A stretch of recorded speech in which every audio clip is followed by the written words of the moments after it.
Hello everyone, हामी चाहिँ जब डिजाइनको बारेमा कुराहरू गर्दै थियौँ हैन।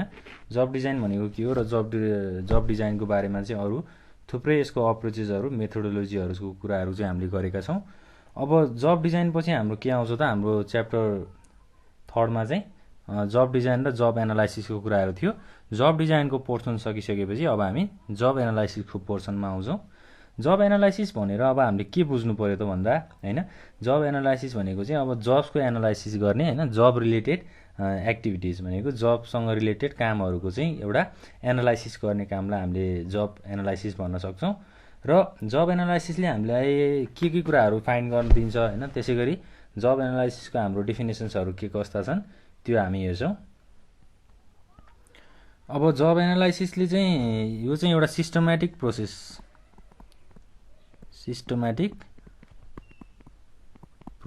Of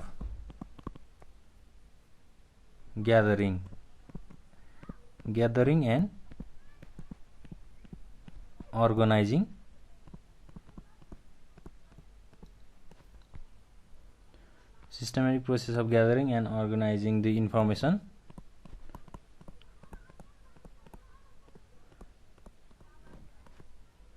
relating to various aspects of jobs हैन, जबसँग रिलेटेड भेरियस एस्पेक्ट्सहरू, त्यसैगरी which describes जब कन्टेन्ट हैन, जबको कन्टेन्टहरू डिस्क्राइब गर्ने कामहरू गर्छ। त्यसैगरी job content and minimum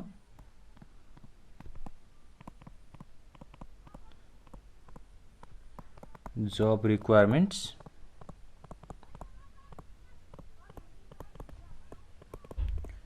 in terms of, अब के को टर्ममा चाहिँ हुन्छ त, जस्तै स्किलको हैन, त्यसैगरी इफोर्ट्स, अनि हाम्रो रेस्पोन्सिबिलिटिजको कुराहरू आउँछ। र अरू के हुन सक्छ त, एन्ड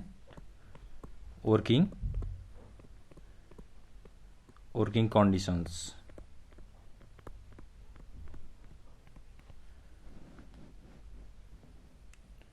हैन। यो कुराहरू चाहिँ हाम्रो के हुन सक्छ त। अब जब एनालाइसिस भनेको चाहिँ एउटा सिस्टमेटिक प्रोसेस हो, जसले चाहिँ के कुराहरू गर्छ त, gathering and organising the information relating to various aspects of जबसँग रिलेटेड भेरियस एस्पेक्ट्सको चाहिँ इन्फर्मेसनहरू ग्यादर गर्ने, त्यसलाई अर्गनाइज गर्ने, जसले चाहिँ के कुराहरू डिस्क्राइब गर्छ त, त्यो कामहरू गरिसकेपछि जबको कन्टेन्टहरू र मिनिमम जब रिक्वायरमेन्ट्स भनेको जब गर्नको लागि मिनिमम रिक्वायरमेन्ट्सहरू चाहिँ यसले हामीलाई बताउनलाई हेल्प गर्छ। जस्तै हामी पनि एउटा इक्जाम्पलमा लिउँ, जस्तै कुनै अर्गनाइजेसनमा हामी जबको लागि जान्छौँ, कुनै भ्याकेन्सीमा चाहिँ त्यो जब रिलेटेड कामहरू सिक्न अथवा गर्न जान्छौँ भने हाम्रो के कुराहरू टेस्ट हुन्छ त, जस्तै स्किलको कुराहरू टेस्ट हुन्छ हैन। त्यसपछि हामीले अब कति इफोर्ट दिन्छौँ भन्ने कुराहरू हुन्छ। त्यसपछि रेस्पोन्सिबिलिटिज भनेको दायित्वहरू के कस्तो हुन्छ त्यो कुराहरू हुन्छ। त्यही भएर अब जब एनालाइसिसले चाहिँ हामीले डिफिनेसनमा यसरी भन्न सक्छौँ। र अब जब एनालाइसिसको कुराहरू चाहिँ अब यो चाहिँ एउटा साइन्टिफिक अप्रोच हो हैन। जब एनालाइसिस भनेको चाहिँ एउटा साइन्टिफिक अप्रोच हो, जसलाई चाहिँ कसले डेभलप गरे हो त, डेभलप बाई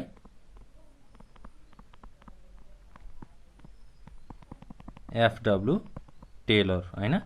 एफडब्ल्यू टेलरले चाहिँ हाम्रो जब एनालाइसिसको कुराहरूलाई डेभलप गर्नुभएको थियो, एन्ड गिलबर्ट हैन। गिलबर्ट भन्ने चाहिँ हाम्रो साइन्टिस्टले चाहिँ यो कुराहरूलाई चाहिँ डेभलप गर्नुभएको हो भनेर हामीले बुझ्न सक्छौँ। अब जब एनालाइसिस भनेको एउटा सिस्टमेटिक प्रोसेस हो, त्यो त हामीले बुझि नै हाल्यौँ हैन।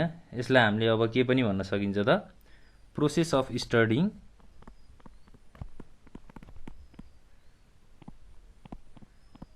And collecting information relating to, के कुराहरूमा रिलेटेड हुन सक्छ त यो, to the operations and responsibilities हैन। अपरेसन र रेस्पोन्सिबिलिटिज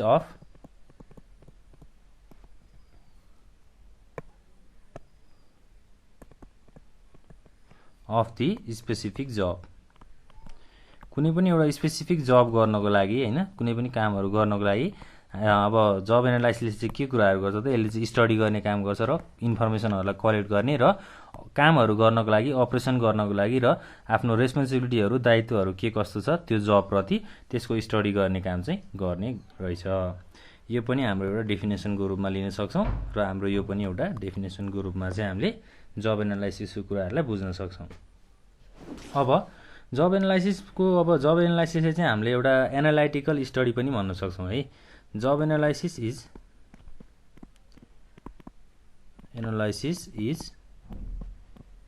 एनालिटिकल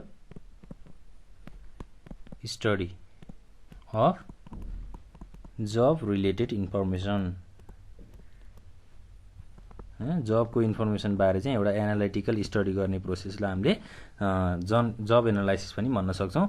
अब यो जब एनालाइसिसको कुराहरू चाहिँ एकदम इम्पोर्टेन्ट पनि छ हैन। अब रियल लाइफ सिनारियोमा एउटा अर्गनाइजेसनमा कसरी ह्युमन रिसोर्स म्यानेजमेन्टले काम गर्छ हैन, त्यो कुराहरू हामीले बुझ्नुपर्छ। र अब हाम्रो ह्युमन रिसोर्स स्पेसिलिस्टले चाहिँ कसरी इन्फर्मेसनहरूलाई कलेक्ट गर्छन् हैन, त्यो इन्फर्मेसनहरू कलेक्ट गर्ने विधिहरू के कस्ता छन् त्यो कुराहरू पनि हामी डिस्कस गर्छौँ। जस्तै अब फलोइङ वेजबाट चाहिँ हाम्रो ह्युमन रिसोर्स स्पेसिलिस्टले चाहिँ इन्फर्मेसनहरू ग्यादर गर्न सक्छन्। फलोइङ वेज भनेको चाहिँ अब जस्तै 1 नम्बरमा के आउँछ त, एउटा वर्क एक्टिभिटिज हैन। वर्क एक्टिभिटिज भनेको चाहिँ अब यो कुरा के कुराहरू इन्क्लुड हुन्छ त वर्क एक्टिभिटिजमा, जस्तै स्यानिटेसन हैन, सेल्स, डाइरेक्सन। वर्क एक्टिभिटिजहरुमा चाहिँ स्यानिटेसन, सेल्स, डाइरेक्सन यस्तो कुराहरू हुन्छ। त्यसैगरी 2 नम्बरमा छ अब ह्युमन बिहेभियर हैन। ह्युमन बिहेभियरको अप्रोचबाट पनि हाम्रो एनालाइटिकल स्टडीहरू गर्न सकिन्छ। अब ह्युमन बिहेभियर भनेर हामीले के भन्न सक्छौँ त, जस्तै डिसिजन मेकिङ, यो एउटा बिहेभियरल अप्रोच हो हैन। डिसिजन मेकिङ एबिलिटी, त्यसैगरी अरु के आउन सक्छ त ह्युमन बिहेभियर भित्र, त्यसैगरी राइटिङ एबिलिटी हैन। अर्को अब स्पिकिङ एबिलिटी पनि हुन सक्छ। यस्तो कुराहरु चाहिँ हाम्रो अब जब एनालाइसिस गर्ने प्रोसेसको विधिहरुमा आउँछ। त्यसैगरी 3rd नम्बरमा हेर्न सक्छौं हामी मेसिन, टुल्स एन्ड इक्विपमेन्ट्स हैन। मेसिन, टुल्स र इक्विपमेन्ट्सको बारेमा पनि अब के कुराहरु हुन सक्छ त, जस्तै अब यो यसमा चाहिँ अब के कुराको इन्फर्मेसनहरु हुन्छ त, मेसिन र इक्विपमेन्टहरुको इन्फर्मेसनहरु हुन्छ। एउटा वर्कर्सले अब अथवा एउटा काम गर्ने व्यक्ति अथवा पर्सनले, मान्छेले चाहिँ अब मेसिन र इक्विपमेन्टबाट चाहिँ अब इन्फर्मेसनहरु लिनुपर्छ हैन। त्यसैगरी काम गर्नको लागि हैन, while performing job workers should be related with information about machine and equipments हैन। मेसिन र इक्विपमेन्ट्सको इन्फर्मेसनहरु चाहिँ वर्कर्सहरुले थाहा पाउनुपर्छ। त्यसैगरी अब 4 नम्बरमा हेर्न सक्छौं हामी परफर्मेन्स स्ट्यान्डर्ड्स। अब परफर्मेन्स स्ट्यान्डर्ड भनेको चाहिँ के हो त, it includes the information related to quantity and quality of the output हैन। Information regarding quality and quantity of output हैन। आउटपुटको क्वालिटी र क्वान्टिटीहरुको चाहिँ इन्फर्मेसनहरु चाहिँ अब इन्क्लुड गर्ने अथवा ग्यादर गर्ने, जसले चाहिँ अब के कुराहरुलाई हामीले के कुरा गर्नको लागि हेल्प गर्छ त, it provides so it provides the basis of performance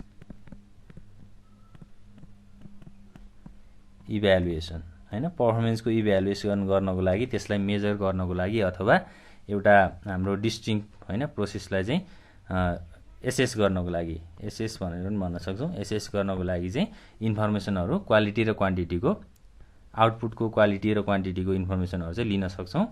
त्यसैगरी अब 5 नम्बरमा हेर्न सक्छौं हामीले के छ त, जब कन्टेक्स्ट। अब जब कन्टेक्स्टमा चाहिँ कस्तो खालको इन्फर्मेसनहरू अथवा कस्तो खालको एस्पेक्ट हो त जब कन्टेक्स्ट भनेको, यो चाहिँ एउटा physical aspect of job, physical aspect of job हैन, जसमा चाहिँ के कुराहरू इन्भल्भ हुन्छ त, एउटा it involves overall working environment, overall working इन्भाइरोमेन्टहरू चाहिँ यसमा इन्क्लुड हुन्छ। त्यसै गरी social behaviour of the social behaviour in the organisation हैन, अर्गनाइजेसनभित्र हुने सोसियल बिहेभियरहरूलाई पनि यसले इन्भल्भ गराउँछ।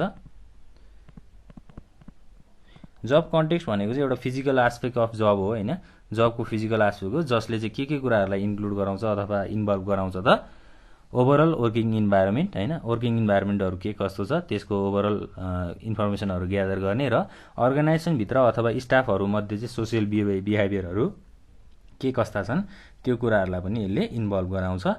त्यसै गरी 6 नम्बरमा जाउँ, ह्युमन रिक्वायरमेन्ट्स। अब ह्युमन रिक्वायरमेन्ट्समा चाहिँ के कुराहरू आउँछ त, जस्तै information about the number and kind of human resource required हैन, अर्गनाइजेसनमा चाहिने ह्युमन रिसोर्सको चाहिँ नम्बरहरू कति हुन् हैन, कति सङ्ख्यामा ह्युमन रिसोर्सहरू चाहिएको छ र कस्तो खालको ह्युमन रिसोर्स चाहिएको छ त्यसको कुराहरू चाहिँ ह्युमन रिक्वायरमेन्ट्सबाट थाहा हुन्छ। र अब एजुकेसन, ट्रेनिङ, वर्क एक्सपिरियन्स इटिसी भनेको चाहिँ एउटा ह्युमन रिक्वायरमेन्ट्स हो, एजुकेसन त्यसै गरी ट्रेनिङको कुराहरू र वर्क एक्सपिरियन्स भनेको चाहिँ एउटा के हो त, ह्युमन रिसोर्सको चाहिँ एउटा आवश्यकता अथवा रिक्वायरमेन्ट्सहरू हो। अफ इम्प्लोइज, इम्प्लोइज भन्नाले अब इम्प्लोइजलाई हामीले ह्युमन रिसोर्स पनि भन्न सक्छौँ हैन। रिक्वायरमेन्ट्सहरू के कस्ता छन्, अब कुनै जब एनालाइसिस गर्दाखेरि अथवा कामहरू गर्दाखेरि ह्युमन रिसोर्स स्पेसिलिस्टले चाहिँ कसरी इन्फर्मेसनहरू ग्यादर गर्छ भन्ने कुराहरू चाहिँ हामीले डिस्कस गरेका छौँ र 6वटा पोइन्टहरू छ, यो 6वटा पोइन्टहरू चाहिँ हामीलाई याद हुनुपर्छ हैन।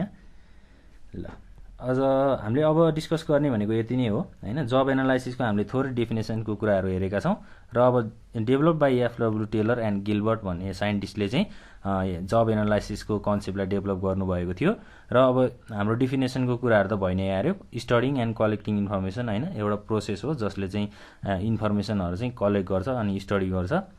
Analytical study of job related information पनि भन्न सकिन्छ। त्यसै गरी अब एउटा ह्युमन रिसोर्स स्पेसिलिस्ट अथवा ह्युमन रिसोर्स म्यानेजरले चाहिँ इन्फर्मेसनहरू कसरी कलेक्ट गर्छ, जब एनालाइसिसबाट चाहिँ इन्फर्मेसनहरू के कस्ता कलेक्ट गर्छ भनेर हेरेको थियौँ। एउटा वर्क एक्टिभिटिजको कुराहरू भयो। त्यसै गरी ह्युमन बिहेभियर हैन, ह्युमनको बिहेभियरहरू के कस्ता हुन्छन् त्यस्तो खालको इन्फर्मेसनहरूको लिङ्क कलेक्ट हुँदो रहेछ। त्यसै गरी मेसिन, टुल्स एन्ड इक्विपमेन्ट्स हैन, मेसिन काम गर्ने वर्कर्सहरूले काम गर्ने मेसिन, टुल्स र इक्विपमेन्ट्सको इन्फर्मेसनहरू पनि ग्यादर हुँदो रहेछ।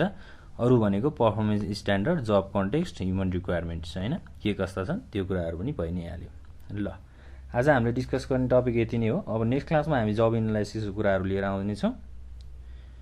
यति भन्दै आजको क्लास यहीँ इन हुन्छ। Thank you.